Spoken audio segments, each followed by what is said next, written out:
Kawana country. Everywhere. Wadawarung. Amazing. Welcome, everybody, again, from all the different nations and countries that you're calling in for. Not countries as in like overseas country, as in country here within Australia, within our own language group areas.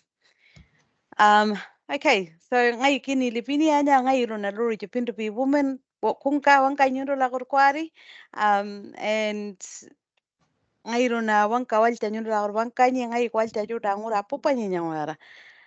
My name is Lavinia Heffernan, and I'm a Luricha Pindaby woman, as I accidentally said woman in English just before, because I always say that in English usually.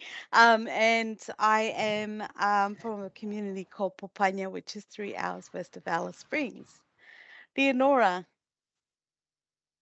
Wang Muzunel Leonora Adidi ngai say by like ngai sui badam auga the like musu auga suya abaidam ngai ina bamagano mepa ina au ngai nangalaga mepa sina udang yarekana angamuti au ina tanamun now brother ngat mina kema pasin tanamun kaima baga pa tanamun muri pa uzu au kaima baga pa uzu muri pa ina nabi watosa ina kita tonara ina ngalpa NAIDOC celebrate mai pa was amata kita. My name is Leonora Adidi. I'm from my homeland is Saibai Island in the Torres Strait, and I'm from the Sui Baidam clan. My totems is Sui, which is a black means stilt, and Baidam the shark.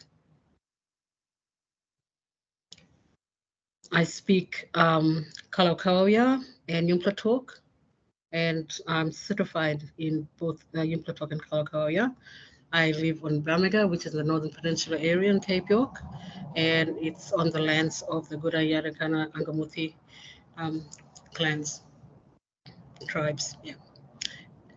And I pay respects to the elders of this country that I'm on, and my elders as well, and all elders of from Torres Strait and throughout Australia, especially this week as we celebrate NAIDOC Week and recognize our elders for this year's theme. Absolutely. Yeah. And I also want to add before we go on, I just want to give 1 minute silence to the interpreters and translators that we've lost this year.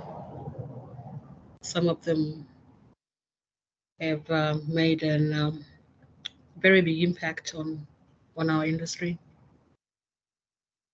Yeah. So if we could do that, Lauren. Certainly. Yep.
Okay. Thanks, Leonora. It actually gave me a chance to really reflect on a lot of the inspiring interpreters I've had the pleasure and honour of working with.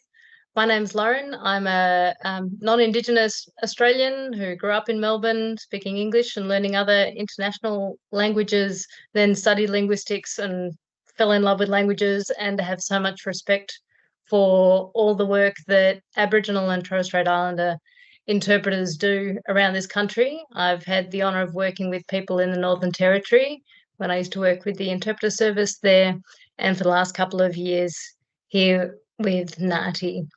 So today is about celebrating this incredible industry, and these two women are a big part of it. So I will be operating the PowerPoint in the background and keeping an eye on the chat. Certainly, and it was a really good time for us to actually reflect on those trailblazers, those, elders that went before us and started this amazing journey for us to be sitting here as interpreters and translators in our current role. So a quick overview and of what we're going to be talking about today. So we're going to talk about the industry, the interpreting industry, and where we cater to, which language areas that we're catering to. And this year's theme, of course, is for our elders. So this year's NAIDOC theme is, we're looking at a lot of the elders that were, that were before us, before we came into this role, and I guess people like Leonora, who's now stepped up and in that sort of ready to be going into that next generation or role emerging. So, but she'll talk about that a little bit later on, and hopefully, and of course, we're going to be looking at the IIP team, which is what Lauren and I do with sometimes when we have Leonora come with us when we're catering to her language group with NAATI.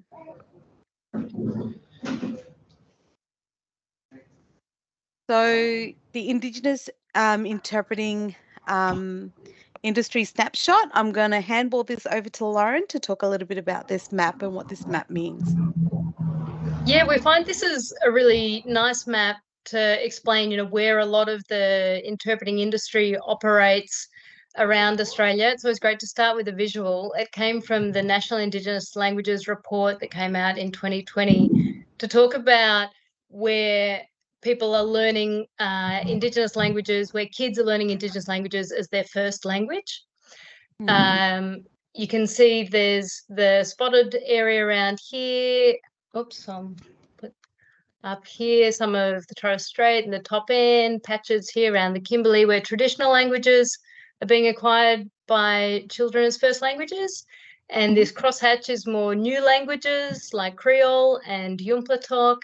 But you'll notice what I love about this map is nothing's empty. Languages are being learnt all over Australia.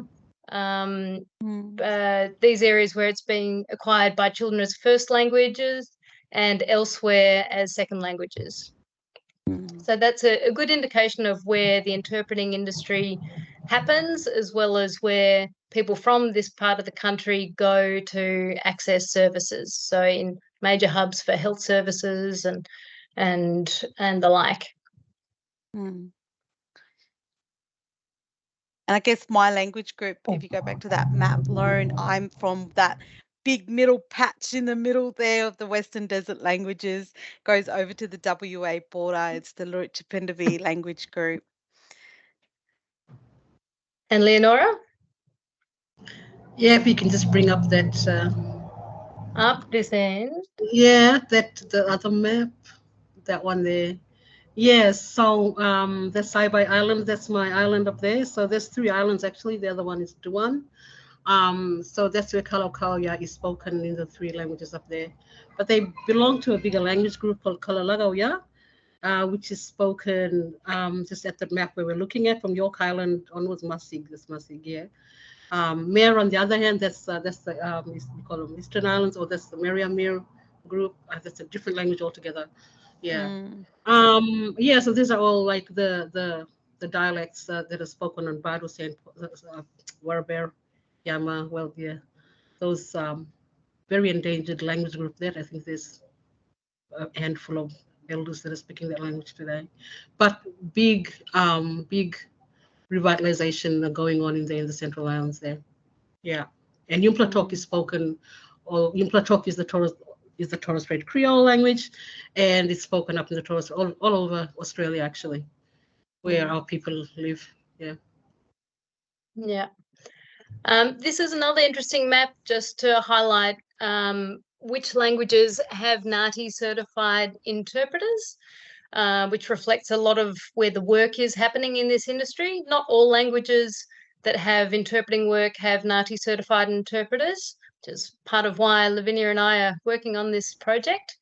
But you can see where there are bigger circles is where we have more certified practitioners for that language. So there's Yumpla Talk around that area. There's quite a few Jambarpoingo, Pitjantjatjara, and you can see some of those other circles around there. And sorry, Anya, I couldn't get Pintupi Literature to show up. Well, I suppose there's literature there, but yeah, we're just in there. Yeah, I just want to add. I just noticed this, like Port Moresby up there. That doesn't even belong in that map. Sorry. We had issues with the zooming. Yeah, it's always nice to get also a visual of those language names and kind of what we're talking about in terms of numbers in the industry. So, you know, the max we have for a language group is between 10 to 15 practitioners. So we have quite a few for Yumpla Talk, Jambarpoingo, one of the biggest Yolngamata language, Creole, Pitjantjatjara. I mean, there's Yankunytjatjara there too, and Warlpiri. So all up at the moment, NAATI certified interpreters cover 29 different languages. There's certainly a few language groups missing there that we're trying to work with. And a lot of these languages sort of cross over with similar languages, like Lauren mentioned before, Pitjantjatjara and Yankunytjatjara. You can get away with talking both those languages, and everybody sort of understands each other's language in that sort of area, and I think that's similar for the Yolngu languages up north as well. So what kind of jobs do we what sort of jobs do we do? And this may depend on the language group or where you live and where you're located. I know that in the Northern Territory, a lot of the interpreting job work that we do are in the police station with the police, or for courts as well. So we have interpreters that are based in court. So if they need to be called in to do some interpreting, they have a separate room where they'll go in and work with a lawyer to help people with their interpreting for that day. So we also have bush courts, so we travel out bush with lawyers and with judges, and they go out there and hold their own courts out there. Sittings of the magistrates court or the local court. Yeah. And I've noticed we don't have Supreme Court up there, but we do as well, Supreme Court as well. Yeah. Hospital. So in the picture here, you could see everybody in their blue uniform. That's actually the Alice Springs Hospital staff who do an amazing job as well. And they're based in the hospital and also on call if they need an interpreter. We have two of our NAATI certified interpreters there, both for Warlpiri and Western Aranda. We recognise that the work that they do at the Alice Springs Hospital, but also the Royal Darwin Hospital, they have them sitting in office as well on call if they need somebody to come in and do some interpreting. Clinics across both remote communities and in towns, major towns, they have interpreters there. Mental health is a big one. I've done a few jobs with mental health myself, and yeah, so that they're always good to have there, and especially that sort of cultural input has been a vital role in my time working with the mental health team. Centrelink, so AIS in the Northern Territory, and I possibly the South Australia one, they are on call staff. So if Centrelink needs somebody on call, they have booths where they do interpreting for the Centrelink office. Community meetings quite often happen, and they take out interpreters, Department of Housing, civil law, and a lot of what I do as well. And I know that my colleague here, Leonora, she does for a bit of this as well, which is, audio recording, video, subtitles, and back translation. Is that right, Leonora? Yeah. I just want to talk about what in Queensland. We're sort of I guess we were the last cab of the rank in terms of interpreting, and translating. With actually in the last couple of the last 2 or 3 years, the legal and health have really come on board, using interpreters. They're still new to the whole system, but usually we don't. From my experience or from what I know of, we don't do police, but we have done courts, and sometimes administrative law. There have been more sort of like criminal law as well, and you started around maybe during COVID, so there's a lot of video interpreting happening, but there is also face to face as well, and mostly it's it's in those two languages. It's either in Yumpla Talk or KKY, that's Kalakaua. With hospital, same thing. Sometimes there are face to face, or just health in general. It's it's video or phone links. Yeah, we don't do clinic. In the communities, it's mostly in Cairns, Townsville, and Brisbane. This is where this happens. In the communities, we don't use interpreters. Because we've got people that work, people that work in those in those sectors. With Centrelink, I think I knew of one interpreter that was doing interpreting for Centrelink, for Services Australia, and unfortunately we lost that brother this year. Community meetings, we don't do that. Or Department of Housing. Certainly, we do a lot of audio visual voiceovers and translations. With our courts, we don't have bush court, we have island court. but we have island court, which I actually had experience 2 weeks ago. It's not magistrate or supreme. This is native title stuff. This is high court and federal court, and they're very rare. I think they've only been out there like twice, 2 or 3 times. Once recently with the federal court. Now that was a climate change, which is climate change is one that I had the fortune of working on. So that was a really big job and very important one too. So so that's our courts. So, and they're still catching up, the legal, medical, and all the other, or we get a lot of government work, especially for translations and voiceovers and that kind of stuff. Yeah. And I know that we've done cartoons and stuff like that as well, and radios, radio announcements and things like that. And you mentioned something really interesting there too, Annie Leonora. You mentioned COVID, and COVID's been a huge game changer for many of us interpreters as well, especially now first languages Australian speakers. So I know that there's been a lot more sort of phone interpreting, and even this style of interpreting through Teams, and it's been a bit of a game changer for us in terms of a lot of that face-to-face interpreting. Obviously, we still have people going out doing face-to-face, and but I guess things are a little bit more sort of technology is being used a lot more now as well.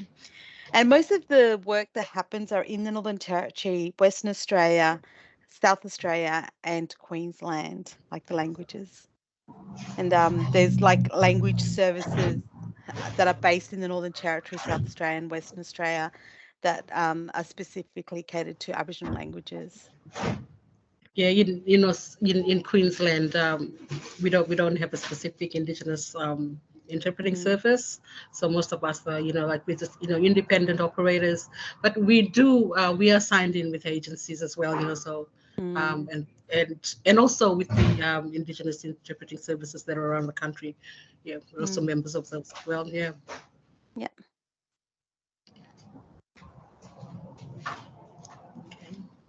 So we mentioned translation earlier. Both Leonora and I are passionate about translation. This is a language. We've got a lot of people talk about, but there is no written language for Aboriginal language because people used to, speak it orally, and so there's nothing written. Not true. So we have. I mean, yes, it's true. We did only originally speak language, but since missionaries come through and influence of, the Bible writing and writing down words and things like that, there's been language written in. So we have orthographies for our languages, and for my language group, which is Chipindabi language, that language has orthography that's very closely related to the Yankunytjatjara and Pidgin language group, with some different sort of similar but some differences as well. So for their R sound, I believe that's underlined, and so if it's underlined, it makes a certain sound. Whereas mine, you put double R and it makes a R sound. So yeah, if it's not underlined, it's got like a. I'm trying to remember whether it was a or r, but yeah, so one of them, I can't remember which one from the top of my head. Maybe my nerves got the best of me. Does a different sound of the tongue. So there's some differences, but a lot of similarities. And our languages are very closely related with just different dialects and variation. And Leonora, I know certainly you guys have written form in your language as well. Yes, we do. Yeah, we do have orthographies for Kalalagawi, Meriamir, and Yumplatox. All those languages do have orthographies, and I guess like everyone else, around the country, we're still, most of the mob is still catching up on the new spellings, So like I know with Torres Strait languages, our spelling system has evolved over the years, because there was we call it the missionary spelling system, which they actually introduced literacy, and so now we've the spelling system we have is based on the International Phonetic Alphabet. Okay, so there's like one graphic for one sound, and that's it. It's not confusing like English. Here. Maybe some people disagree with us. That's okay. And if you look at our photo here, we've got all the different sort of dictionaries. We've got the Pindabi Literature Dictionary, which I have a copy of here. There's actually 2 volumes of it, and it's huge and thick. And then you got the Pidgin-Jara Yankunytjatjara Dictionary and the Walpuri, and then in Creole you got the Holy Bible. So yeah, we've got these.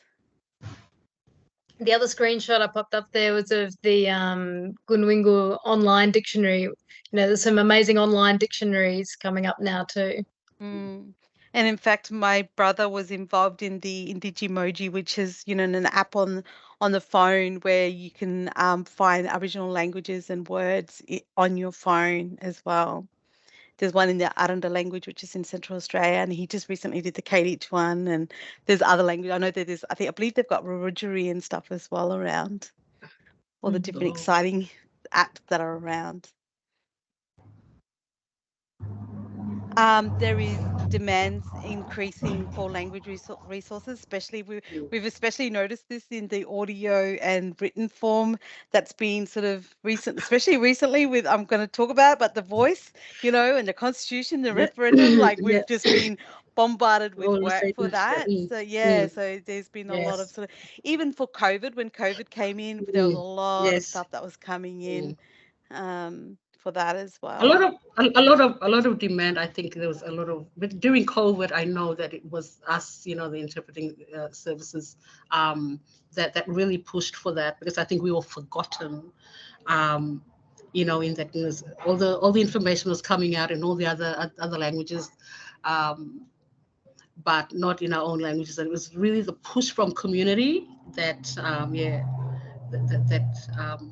we did that, and it was it happened from there, and some of us were just doing our own thing. We didn't get any assistance. We just went and did it. It was just a community-driven thing for COVID. And so there's always, I know with Queensland, there's more work on voiceovers, for radio and television and internet, and also translation, like written, written translations. There's more. It used to be historically, like, and when I started that like 20 years ago, it was mostly around translations, and it's just demand just grows every year. Yeah. And what I love about the written and the audio is that we can keep our language alive. We can keep it like you can hear it. So if people are studying, because language is always evolving, it's always changing, and you always have that influence of the English language or neighboring language, and it's really good if we have it written and heard, so that in the future down the track, if language has really changed, that those audio and written is there for people to listen and learn and go back and explore. It becomes history, it becomes part of documentation of history. And written documents often need significant adaptation.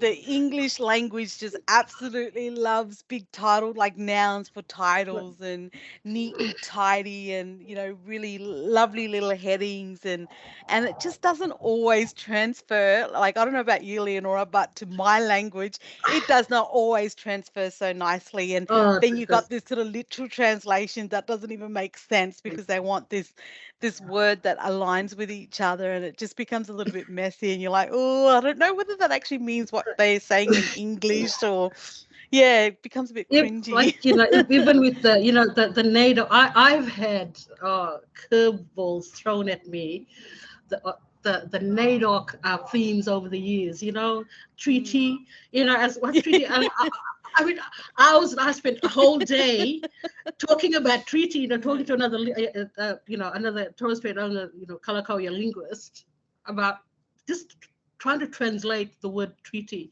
into a simple little, because there's no one word, into a simple little sentence, or maybe 2 or 3 words, and it was a big discussion. Yeah.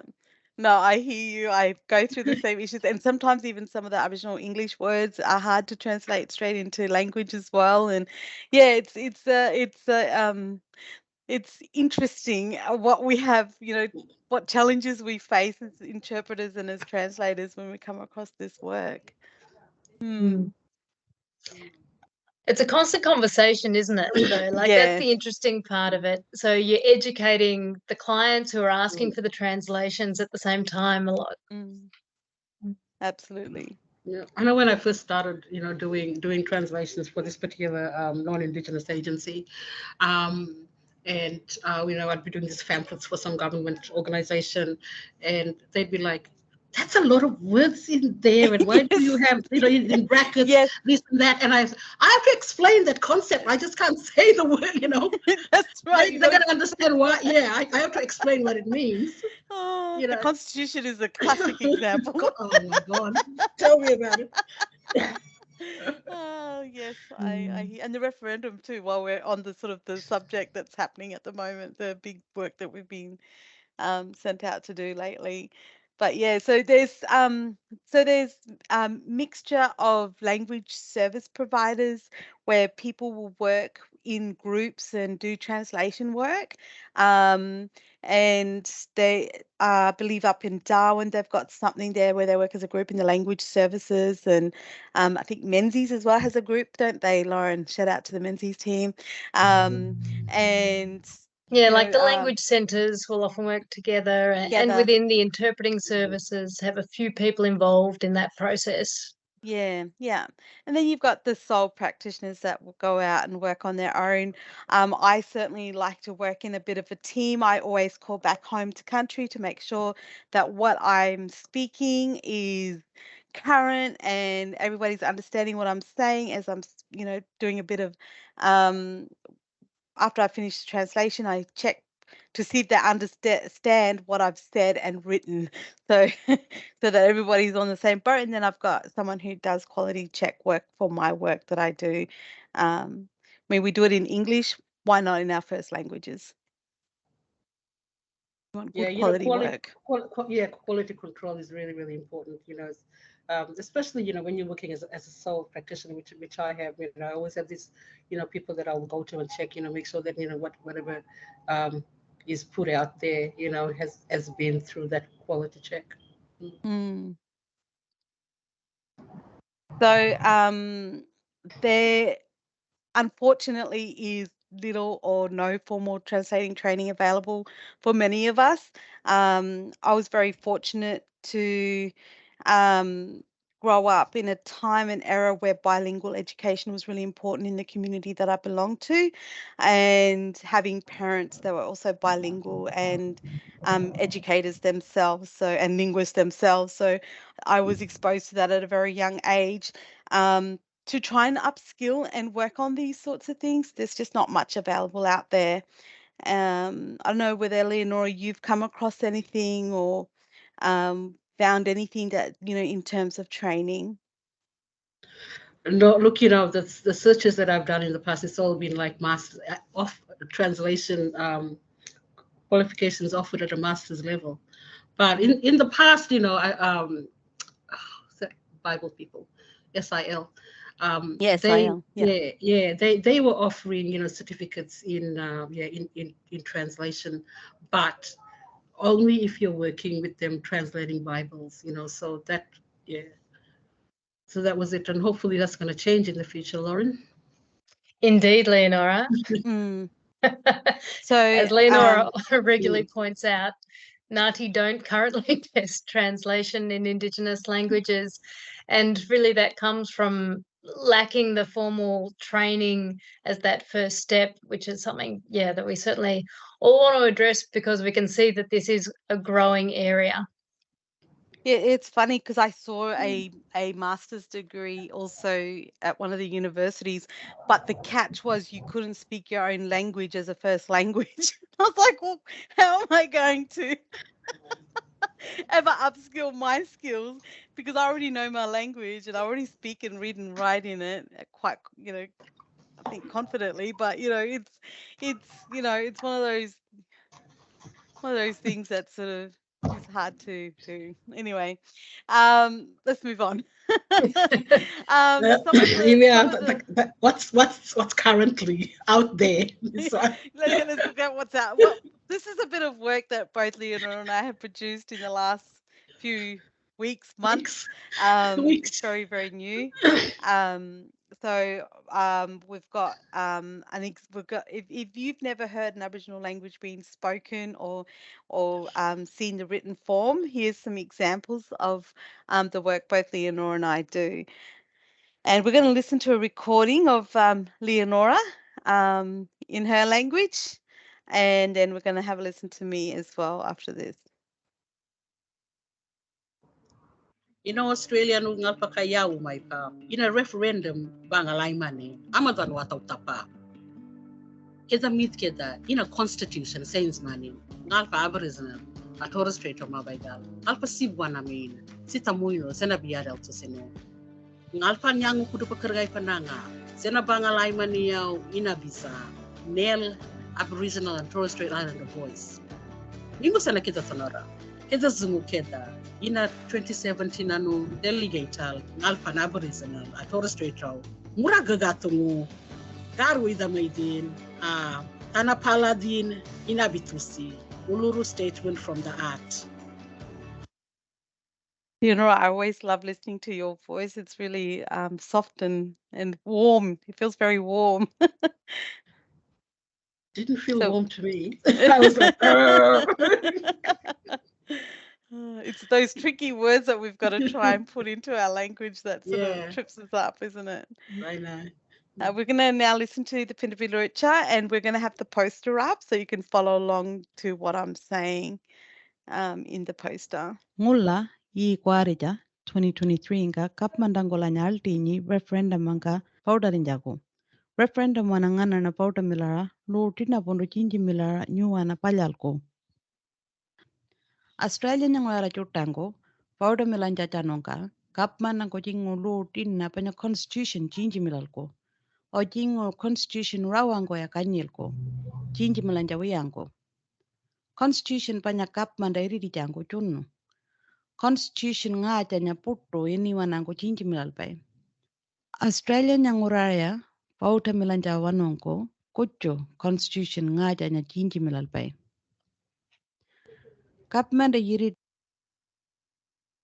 So that was just a bit of example of the type of work and translation that we have to do. And you can hear a lot of those sort of borrowed English words in there as we're speaking, because, you know, words like constitution and government didn't exist in our traditional languages, and words like voting and things like that. And we had to use, well, I had to give a little bit of education background on what I was talking about in terms of constitution and referendum. And so that then I could then continue to borrow these words in my message across to the Lurich people. Did you find that the same thing as well, Leonora? Yeah, yeah. Mm. Yeah, some words you just can't help. You have to use that particular word, you know, like in this instance, you know, we have to use the word referendum and constitution. But of course, they explained first before we, you know, you use those words. Mm. And COVID was the same. Like, it was a new word. We had to, when we first started speaking about COVID, we had to use it in our conversation and then explain what it was. And once people, you know, understood what it was, we were then borrowing it in conversation as well. Yeah. Which then brings us to our next part, which is actually for our elders, you know, and our main theme. And what does all this work that Leonora and I do mean for our elders, and the importance of the work that we do for our elders? And Leonora and I have a very different journey of what an elder means, but understand the common importance of who the elders are in our families. And Leonora, you and I spoke about this yesterday and reflected on the different practices, and I thought it was really interesting what you were telling me, and you know, because obviously you're from the Torres Strait and I'm from the desert, and we've got two different, even though we're from, you know, this country together, we have a little bit different practices. Did you want to? Yeah. Talk about myself. Yeah, I and I'm not, you know, even though I'm 62, I'm actually not an elder in my community. I've got a 90-something-year-old matriarch in the family. You know, she's like the big elder. Then I've got all my aunties are older than me. I were the elders, but that's my perception of the elder is. And so, but this year has been an interesting journey for me, because this year the younger people, the younger generation decided that to hold me up as an elder. So that was a bit confronting, you know. It's yeah, that was a bit confronting to me. I'm like, hang on a second, what about auntie so and so and aka so and so, like, you know, grandmother, granny this, and, you know, auntie this.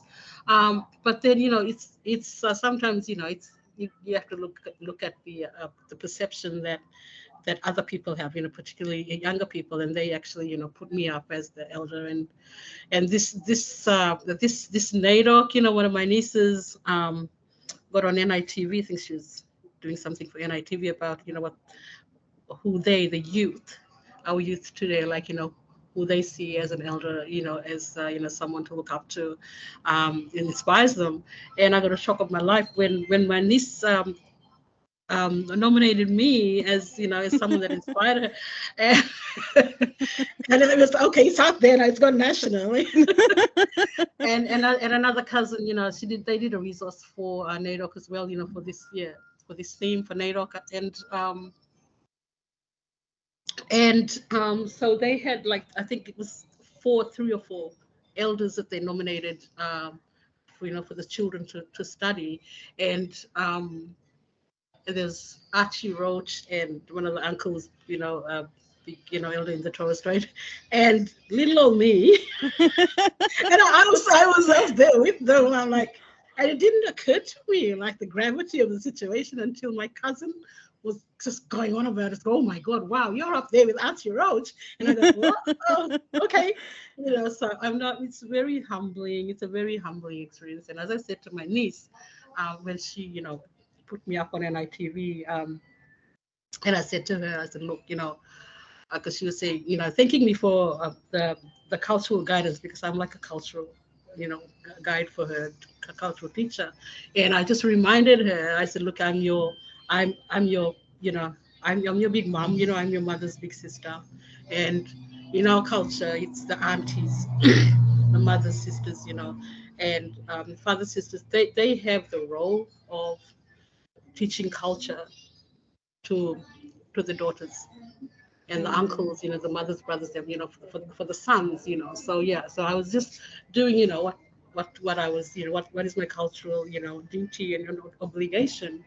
But but that's from my perspective. I mean, when you look at the other side, how do they see you? So that's how they see me, Yeah, so I'm humbled by that, and I accept it, and I sort of just getting used to being called auntie now. Yeah, no, that's beautiful. By people who are not related to me. Yeah. And it's interesting, isn't it? Because in my culture, where I'm from, which is Central Desert, an elder, I mean, yes, we do respect those who are the older generation, but sometimes you're born into this sort of privilege being an elder already before you're born. So my mother, for example, is the eldest daughter in my family group. So because she's the eldest in our family group, therefore my older brother, myself, and my younger brother hold a title what they call big brother and big sister, so Kaka and Kanguru. So one that's above me is Kaka, who's my older brother, and then I've got one below me, which is my younger brother, Malanpa. So that means younger brother. So and all of my mother's sisters and my mother's brother's children and first cousins, all of them that are from that one family group, they all call me and my brothers Kanguru and Kakas because we're the older generation. So we hold a bit more responsibility, a little bit more pull, a little bit more sway within our own family group. So you're born into almost like being a chief, I guess you could say, in your family group. So when we hear people say hello auntie, hello uncle, when we're walking in the streets of Brisbane or something, that especially to my husband, that was like a foreign thing for him, because we have skin names that allocate these particular roles or of who you call auntie, who you call uncle, who you call mum, who you call dad, who you call daughter, and big brother, big sister. Like there's such a huge web of different practice within our own language groups or cultural groups. So that was interesting. Leonora, there's a question there from Gary. When you meet an Indigenous elder, do you greet them as auntie and uncle? Yeah.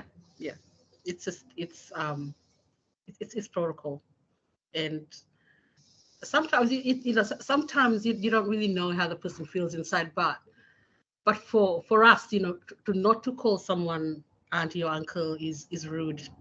Is rude. Yeah, and again, we can call them Mrs. This, or just you have to call them a title. You can't call them by their first name unless they tell you to. You have to call them some title, because if you're not comfortable in calling someone auntie or uncle, you can call them Mrs. This or Mr. This or Miss. Yeah, you can. Yeah, there's got to be some title. Especially more in the city, in Central Australia where we're from. Like, for example, my husband, who came to the city for the very first time in Brisbane, was getting called uncle, and he turned around to the young fella and said, "I'm not your uncle." And I had to sort of nudge him and go, "Hey, that's how they talk here. They're actually being respectful to you." So my husband's, an Majira man, Rich Pinnaby Majira Walpuri man from Central Australia, and that was a foreign thing for him to confront. So yeah, very, very interesting times for some people. So, but definitely along the coast, it's a sign of respect. Yeah, it's very much a sign of respect to call someone auntie or uncle, or if you're related to that person, or sometimes depending on the age as well, you can call someone like grandma, like the word for grandma is aka, or the word is like ate for like someone who's like a granddad at the granddad level. It just depends. Usually aka, nothing like it's usually just with people who know, they already know that there is some kind of a bloodline there. But for people that are not blood relatives, it's usually uncle or auntie. But even like in Torres Strait in general, if someone, if you're friends with someone and you don't know how you're related or you're not related at all, you're gonna make that person your sister or your brother. Or auntie or uncle, depending, you establish that relationship.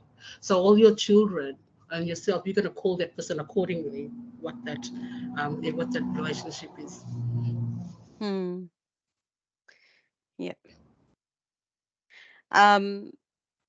So we talk about our elders and the importance of our elders and people from, that generation up, like the akas and stuff, like their grandmothers and what we call amamis and tararas and jamos and you know like this is my family photo basically of who my family are, and in the photo, Lauren, if you could point to my great grandmother, her name is Kawin or Kawinga Napurula. She was brought in by the missionaries way back when she was the first some of the first people to see white fellas come on camels and thought they were some sort of white spirit coming in and and offering them oranges and not showing them how to peel, and then they were taking a bite and thought it tasted funny and didn't want to be rude and hide it underneath, and she used to have this really amazing party trick where she'd put a bone or a stick through her nose, and she would laugh and tell us stories about things that were so foreign to her, which we take for granted in this society today. And it's people like her, my grandmother, and my mum, who's also in the picture, and my sisters that are in the picture. They I do this work for them. Like, I do it for them so that they understand, what's been said in English. They're not missing out. I'm getting emotional here, but it's important for them to understand that what we have the gift to do is give our language, the two ways, the cultural and language, to give back to our people and educate them and make sure that they're aware. And I was very fortunate to be brought up with the amazing people like my grandmother, both from my non-Indigenous and my Indigenous side, where, they'll be like, you need to live in the Western world as well as the Indigenous world, and you need to be able to live in both worlds and cater to both worlds and survive in the world. And that was really like hit home to me, and now I'm doing what they've told me to do all that time from a young age. I'm doing a lot of the language interpreting and translating work, and getting mentored by people like my dad, who's a linguist and a translator. And I mean, I spoke about this yesterday to Leonora and Lauren, how, things that we take for granted, like escalators, and, my grandmother thought that it was possessed by evil spirit and refused to climb on the escalator. And I was trying to teach her how to climb up on this escalator and teach her and the different culture, the culture shock, and of where we came from, and I'm actually first generation to be born in a hospital. So, we're still very, very young in our walk and our path, and it's for them. These are the elders. These are the people that I do the work that I do. And I love the work that I do. And there's a picture of me doing a NAATI class, and they're actually people from my country area. So they're all Central Australian. And, I want to be able to give back and help them and mentor them and teach them and guide them to become NAATI certified as well. There's something that happens in the dynamic when you're doing your work, whether it's face to face or on video, but especially when it's face to face and when you're with that person who's sitting. I've found that it's more than just the spoken word. It's also the non-verbal stuff. Absolutely. And it's also just the fact that you're present there it can mean so much to the person that you're working with, they're working for, their client. Especially, in the situation, where there's a medical related, issue, or especially, in a court, I've found that in the court situation when they're on that stand, the plaintiff or whatever, or the accused, and your presence there can mean a lot to them. And when it's somebody who's older, that's even more special, because that they need you more, like not just for the language, but also for that moral support. That's something that never in all my training and everything going interpreter, that was something that that didn't prepare me for that. It wasn't included in the training, but it's one of those things that happen when you're out there, when you're as practicing, and you experience this, and you know that there's just more to your role than you were prepared for.